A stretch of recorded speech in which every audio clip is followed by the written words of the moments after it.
If you ask me who am I would say the first thing, I'm a dreamer, but I work a lot to make this dream come true. Even when I run, I always imagine myself at the end, because I don't like running. It's actually pretty hard, but I imagine the feeling when it's going to be when I finish it, when I reach my goal. And so the first thing I do, I dream how it's going to look like at the end. So I dream how the project I'm working is going to work. I dream how my company is going to do well. And then I do everything possible to make it happen. This is driving me from morning to evening. This is my life. So this is my main passion.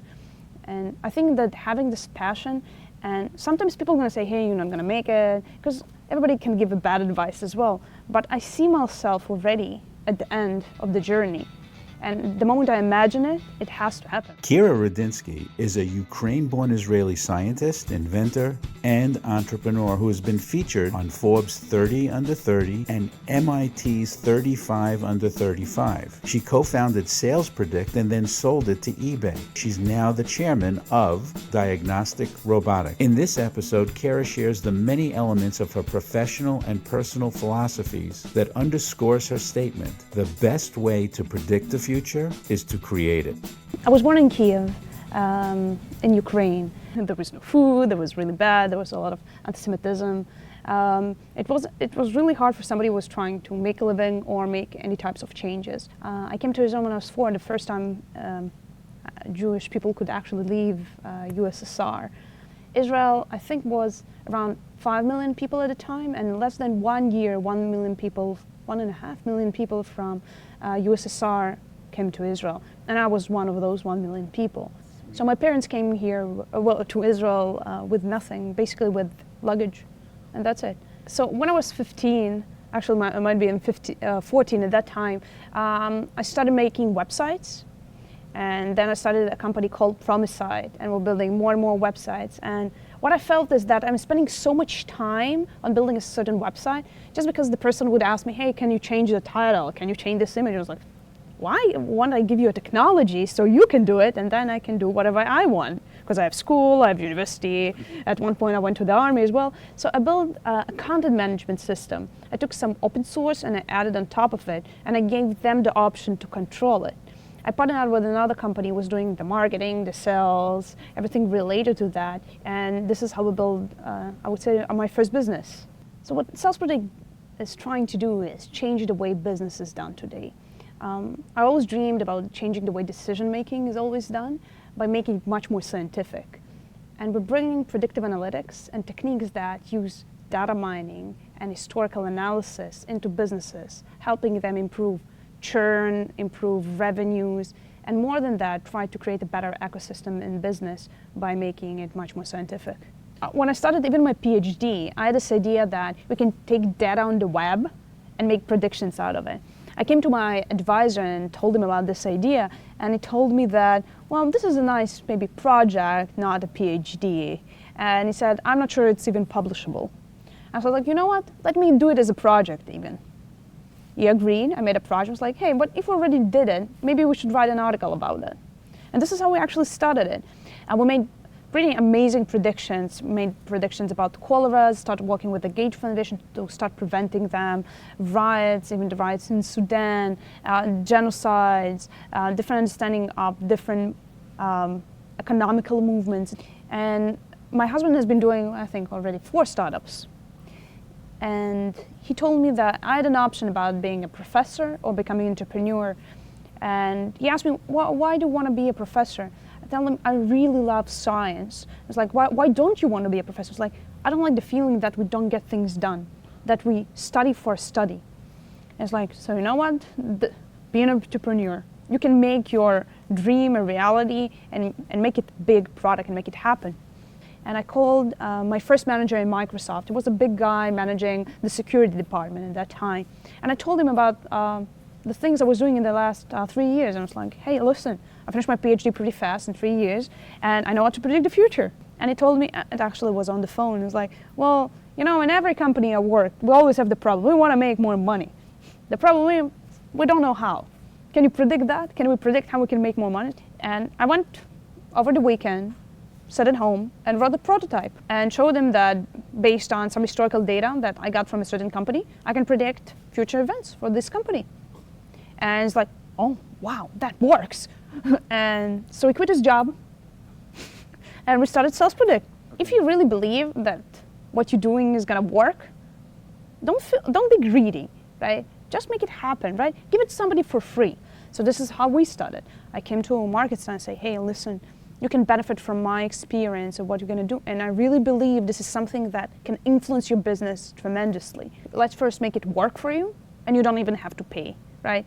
You're gonna win, right? It's a win-win situation. If it works, you're happy. Because if they're gonna like it, the second one's gonna pay a lot. The third one's gonna pay even more. This is what I said. Don't think about the money in the beginning. Think about making this change. And in order to make a change, you gotta be very genuine with people. Say, hey, listen, this is the first time I'm trying this technology. Would you mind? I know it's taking your time, but I'm gonna make it worth for you. So when we actually started raising money, we've already been working for a year without any salaries, etc., on this product, and already had the first customer. We started talking with different VCs in Israel. We had results, we had a technology, and we had a long-term vision. So at the beginning, yeah, we had 2-3 years plan. So we did have a plan of how to make the first milestone of the company. And we actually had this like huge wallpaper, $1 million. And we was like, hey, we're gonna go partying when we reach that. And we got a first investment of $1 million. A few months later, we got approached by other VCs and we raised an additional $4 million. You gotta find the first 5 customers, and they have to be people who actually influence others, and you gotta make them successful no matter what, right? And this is what we did. We put all our team and said, listen, we have those 5 customers, they're gonna be super successful. Always be searching for customers. And not even always be searching for customers, know what you need now and tell it to people all the time. At that time, you're just a beginner, so you need to know what to ask at that point. So the only things I asked were connections to customers. I need customers. Every time somebody would come to me, it's like, hey, how's things going? I was like, looking for customers. Maybe you know one. Usually approaching them directly, because trying to sell to somebody, it's pretty hard. So we usually try to find somebody who's in common to make an introduction, a much warmer introduction. Because usually it's a mutual benefit. VCs want to keep in touch with you because maybe you're going to be the next Facebook. I think the only person that you should care in business are your customers.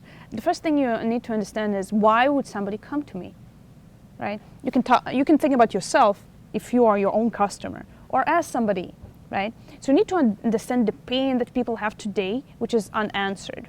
The second thing would be, what is the barrier that I'm going to create, right? I'm going to make a price barrier, technology barrier, design barrier in my salon. I'm going to do something that nobody else can do. Or that's fine saying that I'm going to be just like everybody else. It's just going to be harder.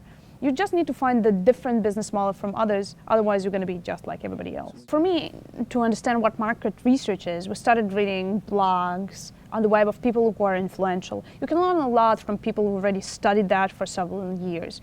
And then identify the key players in the market, understand their visions, what customers they were approaching. And then after I understood which customers they're approaching, I started approaching this type of customers as well. But again, I think that you need to be extremely different and provide a solution to a pain customers have today that nobody else answers. I think the best thing for an entrepreneur is to know your strong side and your weak side. So my strong side is technology, vision, and this is what I do, but I know how to surround myself with people that complement me with all the other things. Every time I was trying to evaluating the situation, understanding what I was doing well or not in the situation, understanding that, listen, we don't have the person who knows how to do it. We need to either hire him, give him certain stock, shares, options from the company, whatever, or we need to get some kind of help with that. How do you know that somebody is going to be really good and passionate about what you do? So today, the way I do it in 2 things. So the first few people, I got it from personal acquaintance, and mostly people in my company recommend me other people. We do work with hiring companies, but I usually look for 2 things. I talk to them, and I look for them being passionate about what they do, right? They need to love their job, right? And they need to understand that they need to put time in it, right? So the moment you find somebody who's passionate about what they're going to do, I think I love the question of, tell me the project you're most proud of. Okay, and then based on that, I can understand whether this project is really something somebody should be proud of. And I want to hear you talking about it. I want to hear whether you're going to the really details about that. It shows a lot about the person you are, right? You're going into details, or you know how to explain it in a general way. Are you trying, when you're communicating with me, are you trying to find a common language? How hard it's going to be communicating with you during work? And when I give them a feedback, hey, listen, it's not going to work, how do they react to that? They say, like, no, there's no solution, or do they try a different way? So there's a lot of things you can learn from the interaction with a person. I'm not motivated by money. My engineers should not be motivated by money as well. I'm not going to throw a party. I'm not going to take them to Greece, right? We're a modest company. I respect the money we get from our investors, and this is why with so little money we're doing so much better than other companies in the field. Because what I want is for the engineers to understand the value that they bring. I told them, hey, listen, we have a metric. We need to get to, let's say, 20 customers, and you made it happen. You closed this deal. And I'm going to tell everybody and give them feedback and give them very positive feedback and just, hey, listen, you're the king of the company for this week. I think a lot of good reinforcement of this sort is much better than actually giving a prize or money. So celebrate successes. Celebrate in your company successes. Make an atmosphere that people would love to come there, right? If you make parties only to your company, not to people around. Tell them they can bring somebody else. I think the best marketers of your company are your employees, and they're going to bring the really good people, because if they feel good, they're going to make others want to join. So I think the best way to being a good manager, motivating people, is understand what they want and actually help them get there. Yeah, think about it as you're in a family and you're trying to make your little brother much more successful. So this has to be the atmosphere. The moment that you have a connection, right, this is going to drive motivation, and they're going to be more willing to help others as well. I think everybody can be entrepreneurs. Right? Entrepreneurs come in different formats, right? My husband is an entrepreneur, and he's a big dreamer, and is a passion about technology. This is his main passion. I've seen other entrepreneurs which their passion is mostly around business and building it and mentoring and managing. Everybody is a bit different when they're making it. But I think what's in common to all of them is that they all have a vision about how to make it. And the vision is different, and they're not afraid about making it happen. I think many people are stuck at the beginning because the first step is super hard. You have no money, you have no idea, how am I going to do it, right? If you think about fear, it's going to paralyze you. It's understandable that you have it, everybody have it, but it shouldn't prevent you from moving to the next step. So what I'm thinking about is, well, I already made the first step, I cannot go back, right? I already raised the money, right? I cannot stop now, right? I already built this technology, I already spent so much time on it, right? I cannot go back. So at each point I'm thinking like, well, I already made it, right? I don't have any other choice. And this is what helps me go through the first few stages, which are very fearful. And there's a lot of ups and downs. This is part of the life of being an entrepreneur. And there was somebody saying a very interesting image. A good CEO is like a swan, okay?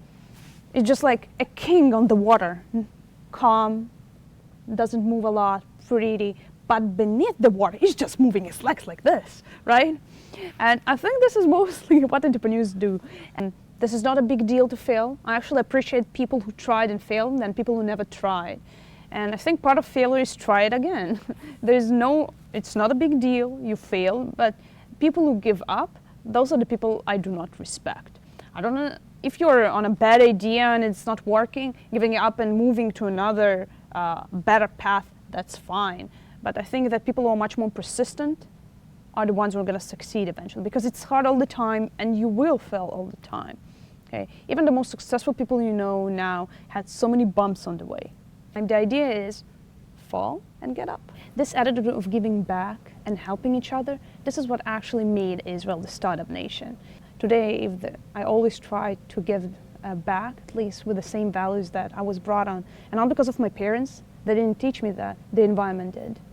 And every time that somebody could help me from around, I always got this help. I'm a big believer is that if I'm going to do things which I believe are right, eventually this is going to make a much better environment. I'm going to have more fun living in this world, right? And I'm trying to pass it on to the people in my company as well. When people see there is a goal to what we're doing and that we're helping and that we're visionary, we're leaders, it helps them much it makes them much happier in the workplace as well. But I think more than that, there's a lot of morality and helping others. So a lot of the things that we're trying to do, again, during the pro bono activities that we do, helping other entrepreneurs in the field, even helping the businesses, the small, medium-sized businesses succeed, this is part of our way of spreading what we think about morality in business. I think that when you make a business, you gotta wish for a change, right? I wish for a change in business. A lot of the pro bono things we're doing, I wish for a change in medicine. I wish for a change in how my country looks like. The best thing I can tell somebody is have a dream and change the world. Is when you start something, have a passion to do it. You have all the skills to do it, and everybody's looking for those people who are gonna change the world. And maybe as Jewish people, based on the tradition, we were always taught that we have to be a much better people. I don't know if it's right, but I do think it is our obligation to do better things in this world and to make a change.